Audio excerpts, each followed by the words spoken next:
여러분 안녕하십니까? 왕정에 이어 공산주의자들이 권력을 장악해 온갖 부패가 판을 치고 공정경쟁의 사다리가 사라진 네팔 정권이 최근 심각한 사회적 공정성 훼손에 분노한 젊은이들의 강력한 저항에 의해 붕괴된 역사적 사건이 발생했습니다. 이와 관련해 자유파 성향 원로 언론인인 이신우 전 문화일보 논설고문은 한미일보에 기고한 조선판 내포퀴즈 5.18 유공자 자녀들이란 제목의 칼럼을 통해 한국 사회에서 많은 사람이 알면서도 침묵하고 넘어가고 있는 어느 불편한 진실을 둘러싼 의미 있는 국가적 사회적 메시지를 발신했습니다. 이신우 전 논설 고문은 이 기고문에서 먼저 네팔의 내포퀴즈 문제를 다음과 같이 상세히 소개했습니다. 내포퀴즈는 최근 네팔의 젊은 층, 특히 G세대 사이에 저항의 표상으로 떠오른 용어다. 내포퀴즈는 영어 네포티즘, 족벌주의와 키즈, 자녀들을 합성해 만든 단어로 부모나 가족의 권력과 금력에 힘입어 일반 대중이라면 상상하기 어려운 풍요와 출세의 기회를 향유하는 자녀들을 지칭한다. 네팔 사회는 오랫동안 사회 불평등, 부패, 엘리트 계층의 권력 세습 및 과도한 특권 등에 대한 불만이 누적되어 왔다. 외신에 따르면 사회적 공정성의 훼손과 그에 대한 좌절감이 이번 반정부 시위의 초점이었다. 네포퀴즈의 SNS는 어차피 세상에 천룡이는 따로 있으니 일반 젊은이들은 그저 가재, 붕어, 개구리로 만족하라는 식의 노골적 과시 행각이 넘쳐났다고 한다. 결국 G세대 사이에서 저들에 대한 분노가 임계점을 넘어 화라산처럼 폭발한 모양새다. 네팔의 내포퀴즈 현상은 요즘에만 문제가 됐던 것이 아니다. 네팔의 정치 구조와 사회적 불평등의 역사와 깊이 연관돼 있다. 네팔은 2008년까지 왕정이었으며 오랫동안 왕족, 귀족, 고위관리층이 정치와 군사, 경제적 권력을 독점했다. 권력층 자녀들은 생애의 모든 과정에서 그런 특권을 향유 상속하면서 일반 대중이 꿈꿀 수 없는 풍요와 사치를 누려왔다. 이에 대한 사회적 반발이 1996년에서 약 10년간 공산주의자들에 의한 내전으로 이어졌고 드디어 새 헌법 제정으로 정치 구조가 새롭게 짜졌다. 하지만 내포퀴즈는 변하지 않았다.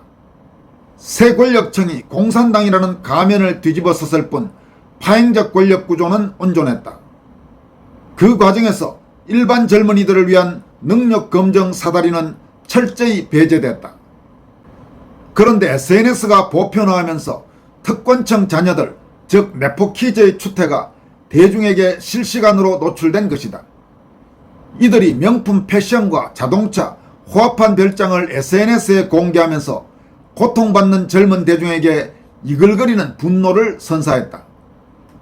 SNS만 차단하면 대중의 눈을 가릴 수 있다고 권력층은 오판했고 그 싸구려 판단력이 이번 사단을 일으킨 것이다. 이신우 고문은 이어서 한국판 내포퀴즈라고 할 수 있는 5.18 유공자 특혜 문제를 집중적으로 분석합니다. 불행히도 내포퀴즈는 네팔에만 국한되는 현상이 아니다. 정도의 차이는 있을망정 특정 집단의 자녀가 시험이나 경쟁을 거치지 않고 공정선발이라는 합법적 가면을 쓴 채 커튼 뒤의 특혜를 통해 사회적 요직을 차지한다면 그 자체가 내포퀴즈라 할 수 있다. 한국에도 이런 내포퀴즈가 많다. 조국과 조미는 그저 마트식품 코너에 놓인 맛보기일 뿐이다. 5.18은 1980년 5월 광주에서 발생한 민주화 시위다. 좌파 정부는 당시 희생된 시민과 시위에 참여한 사람들을 기린다는 명목하에 5.18 민주유공자 예우에 관한 법률을 제정했다. 그리고 시위 과정에서 사망, 부상, 공로가 인정된 사람들을 5.18 민주유공자로 등록, 유공자 자신은 물론 자녀들에게도 각종 특혜를 부여하고 있다. 희생자, 부상자 등에게 매월 지원금을 지급하는 외에 의료, 취업, 교육, 심지어 교통비 할인, 국립묘지 안장 등 다른 국가유공자와 유사한 혜택을 준다. 그러나 특혜 논란은 이런 금전적 혜택보다 유공자와 가족, 특히 자녀에게까지 취업이나 각종 시험에 가산점을 부여하는 불공정에 초점이 맞춰진다. 만일 특정 시험에서 합격선이 60점 이상이라고 치자 유공자 자녀 중 누구라도 55점까지만 도달하면 10%를 가산 5.5점의 특혜를 더해 60.5점으로 합격의 영광을 누리게 된다. 성적 순위여도 마찬가지다. 실제 점수 60점을 획득했을 경우 자동적으로 66점으로 처리된다. 이런 특혜로 60점에서 65점까지의 수험생들이 날벼락을 맞을 수 있다. 공무원 시험에서 과목 합산 400점 만점이라면 5.18 유공자 자녀는 최대 40점의 가산점을 얻게 된다. 수없이 많은 사람들이 단지 몇 점 차이로 불합격 통지를 받는 마당에 무려 40점이 웬 말인가. 이런 특혜가 중첩되면서 행정부 공무원이나 판검사들은 자연히 특정 지역, 특정 집단에 의해 지배당할 공산이 커진다. 심판 내포 퀴즈에 의한 지배구조가 완성되는 것이다. 이신우 고문은 이 칼럼의 후반부를 다음과 같이 이어가고 있습니다. 무릇 특권은 달콤하다. 특권은 중독성이 있다. 점점 더 많은 자들이 그 특권에 가담하고자 한다. 1980년 5.18 이후 무려 45년이 흘렀음에도 시위는 여전히 진행 중이라고 한다. 유공자 명단이 계속 늘어나는 이유다. 하지만 유공자 명단은 비공개 처리된다. 국가 유공자라면 자랑스러워야 마땅함에도 그들은 늘 신원을 감추려 든다. 도대체 어떤 보이지 않는 손이 작동하기에 정부와 법원은 개인정보 보호와 2차 피해 방지라는 말 같지 않은 이유로 명단 공개를 거부하는 것일까? 계급화 사회, 그것이 창피한 일인 줄은 아는 모양이다. 일제강점기 무정부주의자 박열은 저들의 권력과 횡포에 맞서 저항하다 옥고를 치렀다. 박열의 저항 방식은 저들을 철저히 희화하고 조롱하는 것이었다.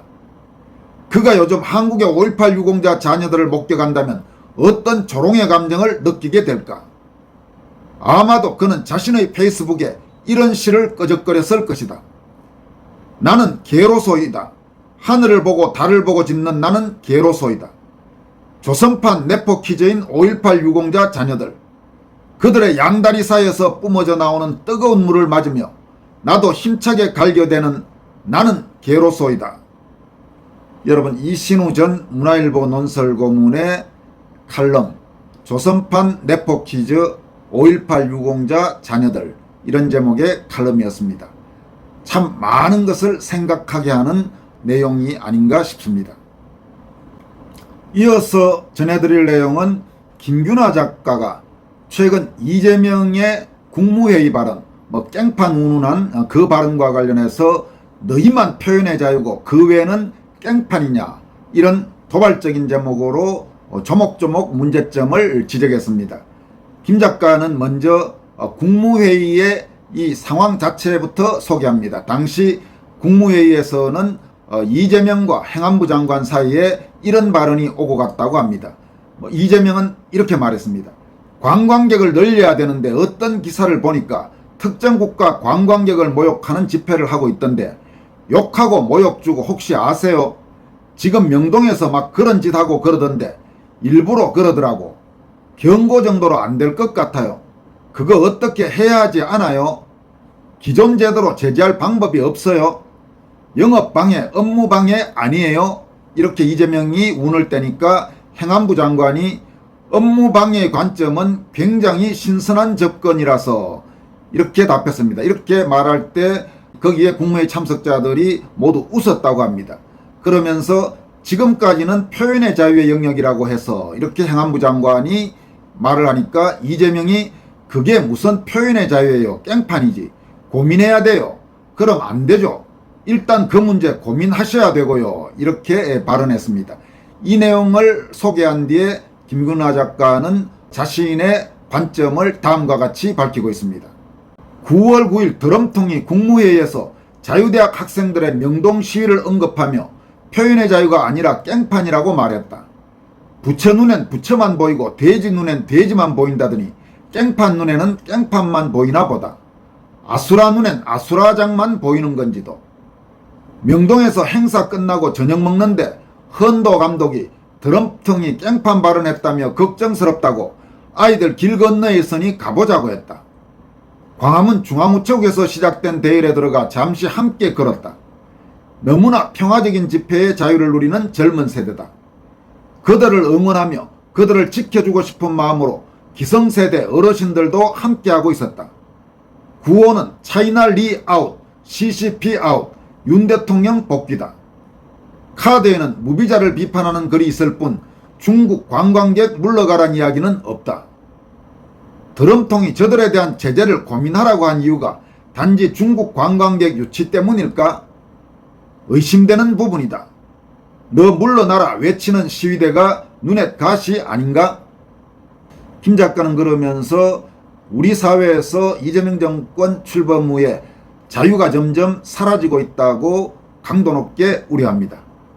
자유가 점점 사라지고 있다. 힘 가진 자들 마음에 안 드는 걸 썼다고 고발, 기소, 벌금 때리는 나라. 연예인이 우파 발언하면 매장시키는 나라. 카톡, 유튜버 검열하는 나라. 정치 영화라고 상부의 압력을 받은 극장이 상영을 취소하는 나라. 서부지법 근처에 있었다고 잡아 가두는 나라. 도로마다 30, 40, 50 속도 제한하고 10월부터는 고속도로 차선까지 규제하겠다는 나라. 집회의 자유를 저들이 곱게 봐줄 리 만무하다. 공산 전체주의 사회가 별게 아니다. 특정인들이 그들만의 자유를 누리는 세상이다. 다른 이의 자유는 짓밟아 드럼통에 처박는 사회다. 조지 오웰의 동물농장 속 타락한 권력자들이 변화시킨 명제는 언제나 진리다. 모든 동물은 평등하다. 그러나 어떤 동물은 더 평등하다. 숨이 턱턱 막힌다. 그런데도 자유상실을 체감조차 못하는 사람들이 더 많다는 게 너무 답답해서 죽을 맛이다. 여러분, 조지 오웰의 소설에 나오는 그 유명한 이야기, 모든 동물은 평등하다. 그러나 어떤 동물은 더 평등하다. 그러니까 어떤 특권층이 있는 거죠. 한국 같으면 바로 지금 이재명이 대표적이죠. 이재명에 대한 모든 재판은 중지되는데 다른 사람들은 그보다 훨씬 혐의가 약하고 그게 도대체 처벌받을 사안인지도 의심스러울 정도 일에 대해서도 걸핏하면 압수수색에 구속에 그리고 유죄 선고에 온갖 지금 황당한 짓들이 벌어지는 게 바로 대한민국 아닙니까? 좌파들에 대해서는 줄줄이 무죄에 혹은 아예 요즘은 구속영장을 잘 청구하지도 않죠. 좌파에 대해서는. 좌파와 우파에 대해서 명백하게 차별하는 이런 나라. 좌파는 무죄, 우파는 유죄. 좌파는 솜방망이, 우파는 쇠방망이 처벌하는 이런 황당한 나라가 대한민국의 오늘이라고 할 수 있습니다. 김균하 작가는 또 별도의 글에서 다음과 같이 경고하고 있습니다. 샤르트르의 철학적 스승이던 모리스 메롤로 뽕띠는 더 나은 사회 건설을 위해서는 폭력을 용인해야 한다고 주장했다. 참고로 샤르트르나 이 모리스 메롤로 뽕띠 모두 좌익들입니다. 여기서 말하는 더 나은 사회란 물론 특정 권력층만 부와 자유를 누리는 사회주의적 유토피아, 즉 공산주의 사회다. 사회주의자, 공산주의자, 전체주의자들이 폭력을 행사하며 정당하다고 주장하는 근간이 바로 메를로 뽕띠와 샤르르뜨르가 주장한 진보적 폭력이다. 드럼통이 얼마 전 자유대학 학생들의 명동 시위를 깽판으로 치부하며 어떻게 하라고 명령할 수 있었던 것도 더불당 최아무개가 이찍들 싹 모아 묻어버리면 민주주의가 완성된다는 말도 괜히 나오는 게 아니다. 미국의 젊은 보수주의 상징이던 찰리 커커 암살도 분명 그런 위험한 가치관에서 실행되었을 것이다. 방해되는 것은 무엇이든 치워버려야 한다는 것이 그들의 기본 생각이다. 그래서 저들의 이념이 위험하다. 그들에겐 인간의 생명조차 목적을 위한 수단에 불과하기 때문이다. 우리가 사회주의, 공산주의, 전체주의를 물리쳐야 하는 이유다. 저들이 폭력을 행사할 자유를 방관하고 방치하면 그들은 칼과 총과 불로 우리의 자유와 생명을 파묻어 버릴 것이다. 이렇게 엄중하게 경고했습니다. 여러분 그렇습니다. 저 한국의 극좌 세력, 전체주의 세력의 폭력에 모두 맞서 싸워야 합니다. 그냥 가만히 있으면 완전히 한국 사회는 그야말로 거의 지옥과 같은 극좌 전체주의, 공산주의 사회로 질주해 갈 가능성이 대단히 높습니다. 각자가 서 있는 자리에서 각자가 할 수 있는 방식으로 끊임없이 저항의 목소리를 내고 싸워 나가야 합니다. 그래야 잘못된 흐름을 어떻게든 바꿀 수 있는 전기를 마련할 수가 있을 것입니다. 지금까지 권순할TV였습니다. 고맙습니다.